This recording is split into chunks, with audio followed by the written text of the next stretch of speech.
दोस्तों, स्वागत है आपका वन स्टॉप क्लासेस में। मैं अंकित श्रीवास्तव आपको गांधी जी से संबंधित पिछले 30 वर्षों के यूपी पीसीएस, रेलवे और वन डे एग्ज़ाम में पूछे गए सवालों के साथ प्रस्तुत हुआ हूं।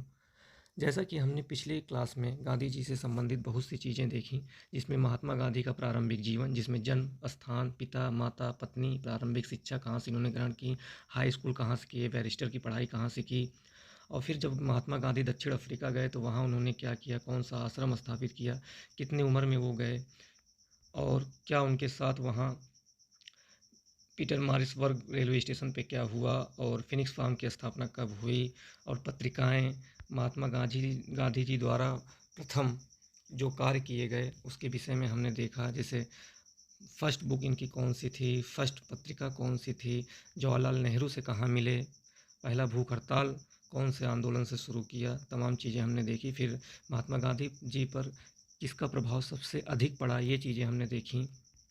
कौन इनके राजनीतिक गुरु थे, किनको इन्होंने कौन सी उपाधि दी है, जैसे गुरुदेव की उपाधि रविन्द्रनाथ टैगोर को दी, अजातशत्रु की उपाधि डॉक्टर राजेंद्र प्रसाद को दी।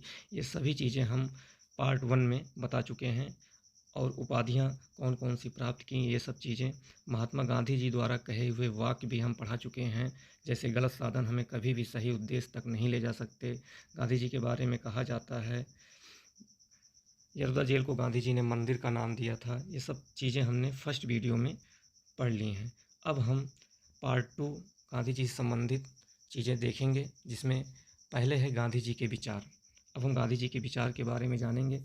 जैसे इनका विचार आदर्शवाद की बजाय व्यवहारिक आदर्शवाद पर अधिक था। सत्य और अहिंसा गांधी जी के राम राज्य के युगल सिद्धांत थे, क्योंकि बहुत से पेपर में हमने देखा है कि उनके विचार से संबंधित बहुत से प्रश्न आते हैं। उसके बाद गांधी जी के विचार हैं। गांधी जी के समाजवाद में मार्क्सवाद की झलक मिलती है। गांधी जी की सत्याग्रह राजनीति में हड़ताल को सबसे अंतिम स्थान, जबकि उपवास को गांधी जी सबसे अधिक प्रभावकारी अस्त्र मानते थे। उपवास को अग्निबाण कहा है इन्होंने। सत्याग्रह सिद्धांत में सत्याग्रही का उद्देश्य शत्रु को पराजित करना नहीं, बल्कि उसका हृदय परिवर्तित करना है। गांधी जी परिवार नियोजन हेतु सर्वोत्तम उपाय आत्मनियंत्रण बताया है। ये पीसीएस में पूछा गया प्रश्न है कि गांधी जी ने परिवार नियोजन हेतु क्या उपाय बताया है, तो ये आत्मनियंत्रण है।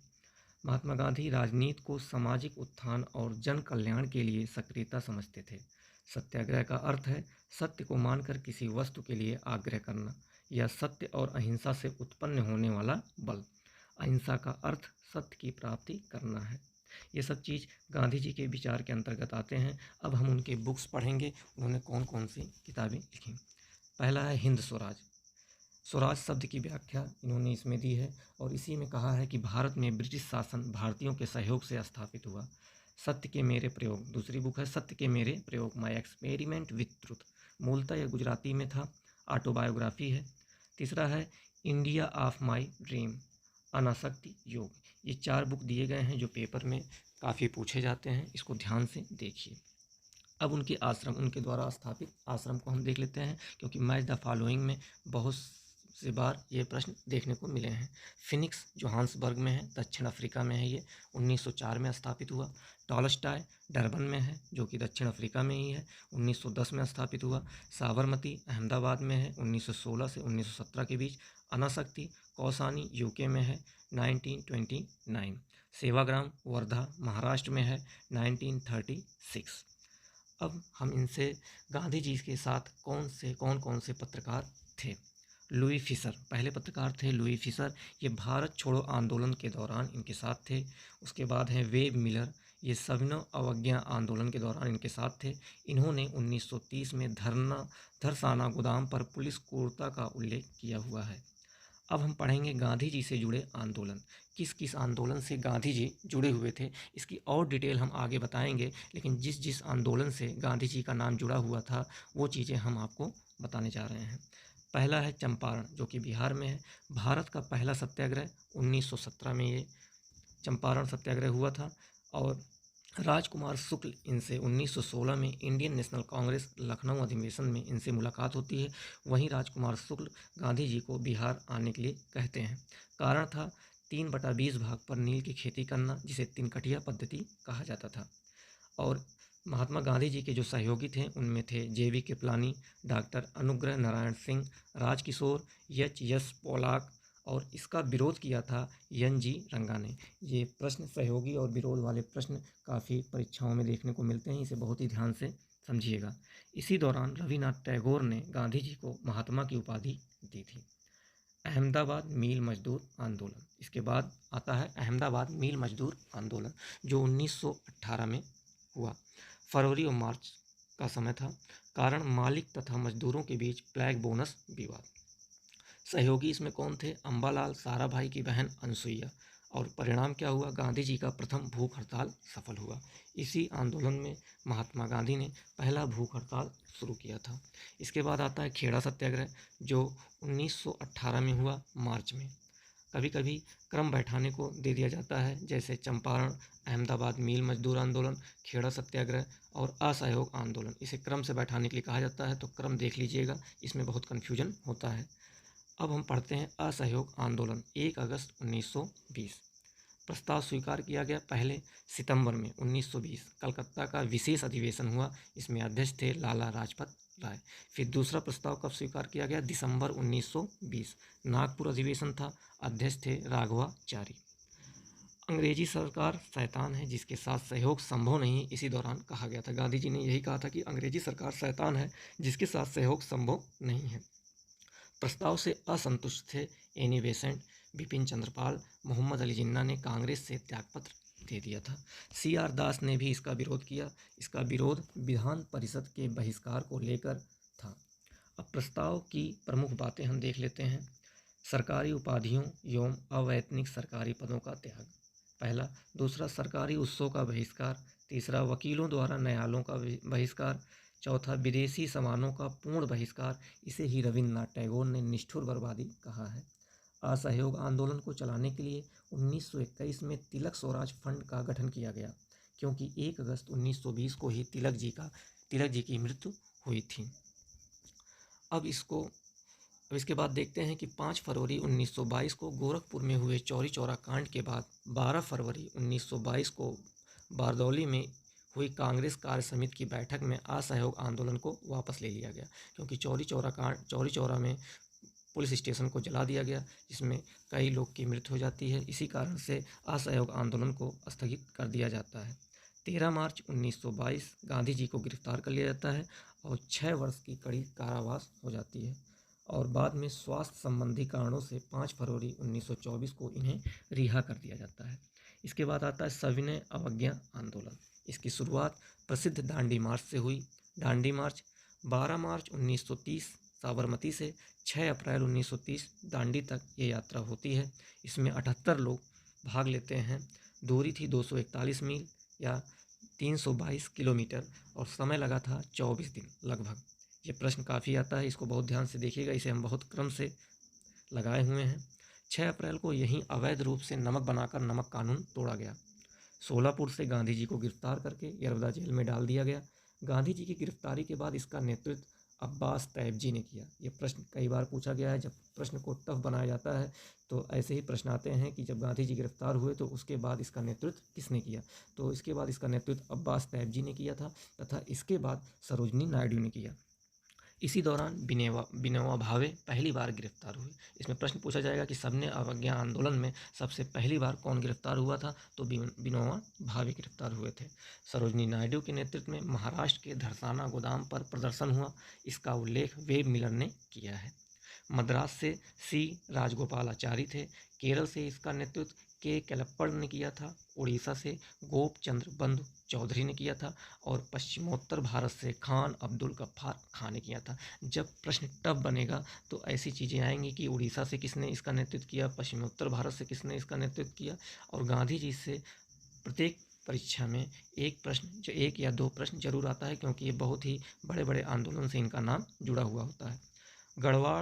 गढ़वाल रेजिमेंट के सिपाहियों द्वारा निहत्थे आंदोलनकारियों पर गोली चलाने से इनकार कर दिया गया। गढ़वाल रेजिमेंट के नेतृत्वकर्ता थे चंद्र सिंह गढ़वाली। इसके बाद आंदोलन है भारत छोड़ो आंदोलन। इसे अगस्त क्रांति भी कहा जाता है। कारण था जापानी आक्रमण का भय, क्रिप्स मिशन की असफलता। क्योंकि जापान के आक्रमण का भय भी था और कृष्ण मिशन को अस्वीकार कर दिया गया था। 8 अगस्त 1942 को मुंबई ग्वालियर टैंक अंतिम रूप से पारित हुआ। यह 8 अगस्त 1942 को अंतिम रूप से पारित हुआ। इसे अगस्त प्रस्ताव भी कहते हैं। जवाहरलाल नेहरू ने यह प्रस्ताव पेश किया था। यह वर्धा समिति में 14 जुलाई 1942 को प्रस्ताव पारित किया गया। ऑपरेशन जीरो आवर के तहत 9 अगस्त 1942 के तहत कई लोग को इसमें गिरफ्तार कर लिया गया। पूना के आगा खां पैलेस में महात्मा गांधी, कस्तूरबा गांधी और सरोजनी नायडू को और भूला भाई देसाई को रखा गया। प्रश्न पूछेगा कि पूना के आगा खां पैलेस में किसको किसको रखा गया था या किसको इनमें से नहीं रखा गया था। अहमदनगर दुर्ग में पंडित जवाहरलाल नेहरू, सीता रमैया, गोविंद बल्लभ पंत को रखा गया था। बांकीपुर पटना में डॉक्टर राजेंद्र प्रसाद को, हजारीबाग जेल में जेपी नारायण को, जयप्रकाश नारायण को नज़रबंद किया गया था। ये जेल से भाग गए और बाहर से ही आंदोलन को जारी रखा। अब हम इसके बाद पढ़ेंगे महात्मा गांधी से संबंधित अन्य महत्वपूर्ण तथ्य। अब इनका नाम और किस किस आंदोलन से जुड़ा हुआ है या और किससे इनका संबंध है। जलियांवाला बाग नरसंहार 13 अप्रैल 1919 पर कांग्रेस जांच समिति की रिपोर्ट के प्रारूप को लिखने का कार्य महात्मा गांधी को सौंपा गया था। जो जलियांवाला बाग नरसंहार हुआ था उसकी रिपोर्ट को लिखने का कार्य महात्मा गांधी द्वारा किया गया था। अखिल भारतीय खिलाफत समिति का अधिवेशन अपनी अध्यक्षता में किया। इन्होंने अखिल भारतीय खिलाफत समिति का अधिवेशन अपनी अध्यक्षता में किया। गांधी जी ने केवल एक बार 1924 के बेलगांव अधिवेशन की अध्यक्षता की थी। जो कांग्रेस का अधिवेशन होता था उसकी एक बार सिर्फ अध्यक्षता गांधी जी ने की है, वो भी 1924 के बेलगांव अधिवेशन में। 1934 में कांग्रेस से इन्होंने इस्तीफा दे दिया। जमनालाल बजाज कपड़ा व्यापारी, बैंकर, कांग्रेसी सामाजिक कार्यकर्ता और महात्मा गांधी के निकट सहयोगी थे। अभी हम जमनालाल बजाज के बारे में आगे भी पढ़ेंगे। गांधी जी के बारे में अभी हम और सी चीज़ें आगे पढ़ेंगे। अब इसके बाद देखते हैं गांधी दास समझौता, नवंबर 1924। महात्मा गांधी, CR दास तथा नेहरू ने कहा कि असहयोग आंदोलन अब राष्ट्रीय कार्यक्रम नहीं रहेगा और स्वराज पार्टी कांग्रेस के नाम और अभिन्न अंग के रूप में विधानसभा के अंदर कार्य करेगी। गांधी जी की 11 सूत्री मांगें। 31 जनवरी 1930 ब्रिटिश का ना मानना और गांधी जी द्वारा सविनय अवज्ञा आंदोलन का निर्णय लेना।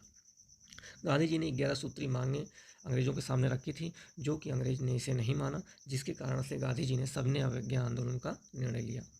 गांधी इरविन समझौता, ये प्रश्न हमेशा पूछता है। गांधी इरविन समझौता, इसको दिल्ली समझौता के भी नाम से जाना जाता है, जो कि 5 मार्च 1931 को हुआ। गांधी जी ने द्वितीय गोलमेज सम्मेलन में गांधी जी ने हिस्सा लिया।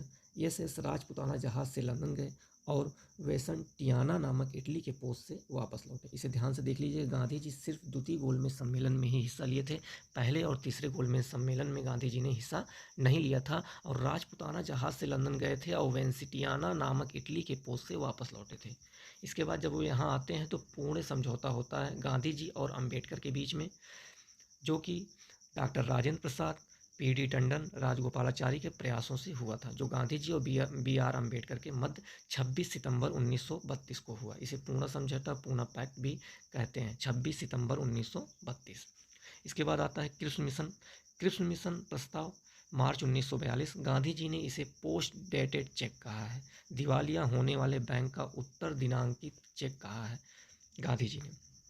अब सदाग्रह शब्द कहाँ से लिया गया है? गांधी जी के भतीजे मगन लाल गांधी जी द्वारा प्रयोग किया गया। बाद में गांधी जी ने इसमें सुधार कर इसे सत्याग्रह शब्द में परिवर्तित कर दिया। कहने का आशा है कि सदाग्रह, पहले सत्याग्रह नहीं सदाग्रह था। सदाग्रह गांधी जी के भतीजे मगन लाल गांधी द्वारा दिया गया है। बाद में गांधी जी ने इसमें संशोधन कर इसे सत्याग्रह नाम शब्द में परिवर्तित कर दिया। गांधीयन इनोवेशन, गांधी जी का नवाचार का तात्पर्य है कम निवेश में अधिक उत्पादन अधिक लोगों के लिए। ये प्रश्न पूछा गया है कि गांधी जी का नवाचार से क्या तात्पर्य है, तो कम निवेश में अधिक उत्पादन अधिक लोगों के लिए। ब्रिटिश सरकार द्वारा मिली केसरे हिंद की उपाधि असहयोग आंदोलन के शुरू होने से पहले वापस कर दी थी। केसर हिंद की उपाधि महात्मा गांधी ने असहयोग आंदोलन शुरू होने से पहले ही वापस कर दी थी। 15 अगस्त 1947 के दिन गांधी जी नोआखाली बंगाल में थे। जब देश स्वतंत्र हुआ उस समय गांधी जी नोआखाली बंगाल में थे। ये प्रश्न पूछा जाता है। गांधी जी का प्रिय भजन है वैष्णो जन को तैनु कहिए। इसकी रचना नरसिंह मेहता ने की थी। गांधी जी की हत्या के मुकदमे की सज़ा सुनाने वाले जज आत्मा चंद्र अग्रवाल थे। 2 अक्टूबर 2005 को दक्षिण अफ्रीका के पीटर मारिसबर्ग स्टेशन पर गांधी जी की प्रतिमा लगाई गई। हमने आपको पिछली वीडियो में बताया है कि गांधी जी को पीटर मारिसबर्ग स्टेशन पर उतार दिया गया था। वहीं पे 2 अक्टूबर 2005 को गांधी जी की प्रतिमा लगाई गई है।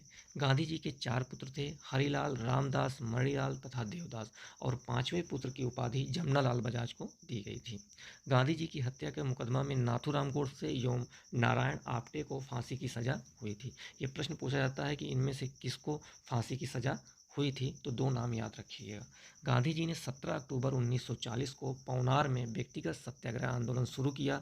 इस आंदोलन के प्रथम सत्याग्रही विनोबा भावे, दूसरे जवाहरलाल नेहरू, तीसरे ब्रह्मदत्त थे। इस आंदोलन को दिल्ली चलो आंदोलन भी कहा गया है। खिलाफत आंदोलन में गांधी जी ने सक्रिय भूमिका निभाई थी, जिसकी मोहम्मद अली जिन्ना ने इसकी आलोचना भी की थी। गांधी जी ने कहा था कि हिंदू मुस्लिम अगर साथ मिलकर इस लड़ाई को लड़ेंगे तो काफ़ी सफलताएं हमें मिलेगी, जिसे मोहम्मद जिन्ना ने इसकी आलोचना की थी। तो हमारा वीडियो यहीं समाप्त होता है और हमने आपको सारी इन्फॉर्मेशन दे दी है। आप इसको एक बार फिर से अच्छे से समझ लीजिएगा। इसमें सभी प्रश्न, आज तक जितने भी गांधी जी से संबंधित प्रश्न बने हुए हैं, अगर अभी तक आप ये मेरा वीडियो लास्ट तक देखे हैं तो आप समझ गए होंगे कि इसमें हमने कोई भी ऐसा टॉपिक या ऐसा कंटेंट नहीं छोड़ा है जो आपके परीक्षा में ना इसे ना कर पाएँ। इसे ध्यान से पढ़िएगा और एक एक चीज़ को समझिएगा। ये एक नोट्स की तरह आप अपने पास इसको रखिएगा और इसको रिवाइज करते रहिएगा। धन्यवाद। अगले वीडियो में हम आपके लिए दूसरा कोई टॉपिक लेकर आएंगे। धन्यवाद।